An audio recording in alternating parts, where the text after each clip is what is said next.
مغربی پاکستان کی اسٹیبلشمنٹ، فوج اور یہاں کے جاگیردار قبول کرنے کے لیے تیار نہیں تھے.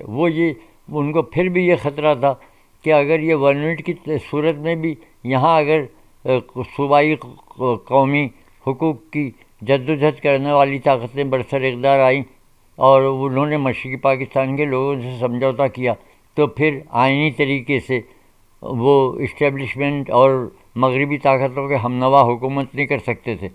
تو انہوں نے پھر اس آئین کے نافذ ہونے میں اسی تگڑم میں لگے رہے کہ کس صورت سے اس آئین کو وہ کیا جائے. وہاں اس دوران میں یہ ساری تبدیلیاں آتی رہی کہ ایک وزیر اعظم آیا، پھر اس کے چند مہینوں کے بعد بدل گیا، پھر دوسرا آیا، پھر چندریگر آیا، پھر آخری فیروز خان نون آئے. فیروز خان نون نے اعلان کر دیا کہ فلاں تاریخ کو الیکشن ہونا ہے اور یہ ہونا ہے 56 کے آئین کی طرح. اب کیا کریں؟ اب سوائے اس کے کوئی راستہ نہیں تھا جمہوری طاقتوں کو روکنے کا، جمہوری عمل کو روکنے کا، کہ یہاں مارشل لا لگا دیا جائے. تو اس 56 کے آئین کو توڑ دیا گیا، 10 اسمبلی توڑ دی گئی، تمام سیاسی سرگرمیوں پہ پابندی لگا دی گئی اور مارشل لا لگا دیا. اور پھر اس مارشل لا میں یہ نافذ کر دیا گیا کہ فلاں سیاسی پارٹی نہیں، ہر سیاسی عمل جو ہے اس پہ پابندی ہوگی، ہر سیاسی لیڈر پہ پابندی ہوگی، اور 10 سال تک معافی نامہ آپ کو لکھ کے دینا پڑے گا کہ آپ 10 سال سیاست میں حصہ نہیں لیں گے، نہیں تو آپ ہمارے عذاب کا شکار ہوں گے، آپ کو جیل کاٹنی پڑے گی. یہ 10 سال والی پابندی مطلب پرانی چلتی آ رہی ہے کہ آپ سیاست میں 10 سال 5 سال حصہ نہ لیں گے. یہ جو ابھی 99 میں بھی ہم نے دیکھا تھا کہ نواز شریف پہ بھی پابندی لگی، تو یہ پرانے دور سے چلی آ رہی ہے کہ 10 سال 5 سال کی پابندی. یہاں نواز شریف کے دور میں تو یہ ہوا کہ ایک فرد تھا، ایک صوبہ تھا، اور یہ جو تھا وہ یہ تو ملک گیر پیمانے پہ مشرقی اور مغربی پاکستان دونوں جگہ پہ انہوں نے. اچھا، جب نیشنل عوامی پارٹی نیب 1957 میں بنی تو اس پر آپ کے کیا تاثرات تھے؟ جب یہاں کی یہ صوبائی مغربی پاکستان کی صوبائی طاقتوں نے یہ صورتحال دیکھی اور مشرقی پاکستان میں یہ دیکھا، تو ایک چیز کھل کے سیاستدانوں کے سامنے آ گئی کہ یہ کسی صورت سے بھی آئین نہیں بنائیں گے، کسی صورت سے بھی یہاں جمہوریت کے ذریعے حکومت نہیں چلائیں گے، اور عوام کے مشرقی پاکستان کے بھی اور یہاں کے بھی حقوق ملنا بہت مشکل ہوگا. تو اس دوران میں پھر کچھ سیاسی عمل شروع ہوا تھوڑا. یہاں پہلے میاں افتخار الدین نے پارٹی بنائی اور سکندر حیات غالباً شیخ خضر حیات کے بیٹے، تو انہوں نے آزاد پاکستان پارٹی، دونوں نے پھر مل کے آزاد پاکستان بنائی پنجاب کے میاں افتخار الدین نے، اور اس میں بائیں بازو کے لوگ وہ شریک تھے. اور مشرقی پاکستان میں پھر وہ عوامی لیگ اور وہاں جو دوسری پارٹیاں تھیں وہ سب پھر پریکٹیکلی عمل درآمد، یعنی کھل کے نہیں، پس منظر میں وہ سب متحد ہو رہے تھے کہ اب کیا کریں کیا کریں، کیا نہیں کریں، یہ نہیں کریں. اب ان کے سامنے یہ تھا کہ آپ نے جب یہ مارشل لا نافذ کر دیا تو سال تو حکومت کر سکتے ہیں، اب 2 سال تو حکومت کر سکتے، آگے کیا ہوگا؟ تو ان کو لازمی طور پہ ایک ڈھانچہ بنانا پڑا، اور وہ ایوب خان نے خود اپنا ایک فرد کا آئین نافذ کیا، اور اس میں یہ طریقہ رکھا کہ میونسپل علاقوں میں لیڈرشپ منتخب کی جائے، اور اس کا نام انہوں نے بنیادی جمہوریت رکھا، بیسک ڈیموکریسی، اور پھر ان کے ممبروں کے ذریعے اسمبلی منتخب کی جائے اور پھر صدر منتخب کیا جائے. تو یہ صورتحال جو تھی، تو اب سب جو سیاسی لیڈر تھے، ظاہر ہے کہ ایک سیاست مشرقی پاکستان ساتھ تھا، مغربی پاکستان میں یہ صورتحال اتنی نہیں تھی، ہر جگہ جو ہے وہ بکھری ہوئی تھی طاقتیں جو جمہوریت کے لیے. بلوچستان کا تو صوبہ ہی نہیں تھا، اور صوبہ سرحد کو تو بہت سختی سے کچلا ہوا تھا، اس لیے کہ بیرونی طاقتوں نے یہاں کی اسٹیبلشمنٹ کو یہ صاف کہا تھا کہ یہ سرپوشوں کو کسی صورت سے آنے نہیں دینا، کہ یہ روس نواز ہے، اور پاکستان کے وجود کو انہوں نے اسی لیے وہ کیا تھا کہ یہاں سے وہ روس کو بر صغیر کی طرف آنے سے روکیں گے. تو وہاں بھی یہ صورتحال تھی. اور یہاں پنجاب میں جو الیکشن ہونے کا یا اس کا، اب یہ ساری صورتحال نے مل کے وہاں آزاد پاکستان پارٹی میاں افتخار الدین کی خیرات کی، اور ادھر مشرقی پاکستان میں یہ پہلے الگ الگ اپنی اپنی پارٹی بنتی رہی. پھر ان کا ایک یہاں کراچی میں جی ایم سید کے گھر اجلاس ہوا جس میں ہم شریک تھے.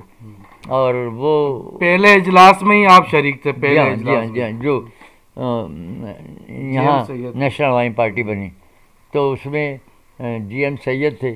اچھا پھر یہ عبدالصمد خان اچکزئی اور سرحد سے یہ سب سرخپوش لیڈران آئے تھے یہاں کینٹ پہ، اور وہاں سے پھر گھوڑا گاڑی میں ان کا جلوس لے کے. سبت حسن بھی تھے؟ نہیں سبت حسن نہیں تھے. سبت حسن نہیں تھے. سبت حسن تو سیاست میں پریکٹیکلی تھے ہی نہیں. وہ سبت حسن کا تو کردار جو تھا ایک صحافتی تھا، اور وہ مختلف طریقے سے اپنا کام کرتے رہے. تو وہاں سے پھر وہ جلوس لے کے وکٹوریا گھوڑا گاڑی میں وہ سب لے کے، اس میں ہم بھی ان ورکروں میں شریک تھے. وہ ان کے حیدر مندل یہاں کراچی میں نشتر پارک جو بعد میں نام ہوا، پہلے پٹیل پارک نام تھا اس کا، اس کے سامنے جی ایم سید کا مکان تھا. وہاں پھر یہ میٹنگ ہوئی اور وہاں اس پارٹی کی بنیاد رکھی گئی، اور اس میں یہ پھر طے ہوا کہ صوبے بحال کیے جائیں اور جمہوری عمل کو جاری و ساری کیا جائے. تو یہ جب نیشنل عوامی پارٹی بنی تو اس کی جو روداد ہے ہمارے سامنے. لیکن یہ سب مارشل لا کے دوران ہی میں ہوتا رہا، مارشل لا کے دوران ہی میں ہوتا رہا، اور پابندیاں اپنی جگہ تھی. محمد رشاد محمود 1932 میں بمبئی میں پیدا ہوئے اور وہیں کے انجمن اسلام اسکول سے پرائمری کی تعلیم حاصل کی. 1944 میں اپنے والد کے انتقال کے باعث تعلیم چھوڑنا پڑی اور صرف 12 سال کی عمر سے محنت مزدوری میں لگنا پڑا. اسی دوران پڑھنے کا شوق جاری رکھا اور سڑکوں پر بکنے والے کمیونسٹ پارٹی کے اخبار کے ذریعے بمبئی کے ترقی پسندوں سے رابطہ ہوا، جن میں کیفی اعظمی، شوکت کیفی، سردار جعفری، سلطانہ جعفری، محمد مہندی، نیاز حیدر، کرش چندر، خواجہ احمد عباس اور دیگر کو قریب سے دیکھنے اور سننے کا موقع ملا. خاص طور پر کیفی اور جعفری کے زیر سایہ مطالعہ اور مشاہدے کا عمل جاری رکھا. ادبی اور سیاسی سرگرمیوں میں بھرپور حصہ لیا اور انجمن ترقی پسند مصنفین کے اجلاسوں میں باقاعدگی سے شرکت کی. 1954 میں پاکستان منتقل ہوئے اور بائیں بازو کی سیاست میں حصہ لینے کے ساتھ محنت مزدوری بھی کرتے رہے، ساتھ ہی لکھنے پڑھنے کا سلسلہ بھی جاری رکھا. نیشنل عوامی پارٹی میں خاصے سرگرم رہے اور اب زندگی کے تقریباً 9 عشرے گزرنے کے بعد بھی اپنے سیکولر اور ترقی پسند نظریات پر کاربند ہیں. زیر نظر کتاب ان کے مضامین کا مجموعہ ہے جو ماہنامہ بدلتی دنیا میں شائع ہوتے رہے ہیں. Hey there. Subscribe to my channel. And also press this bell icon. So you never miss any new updates, cause whenever we upload new video you will get a notification on your phone.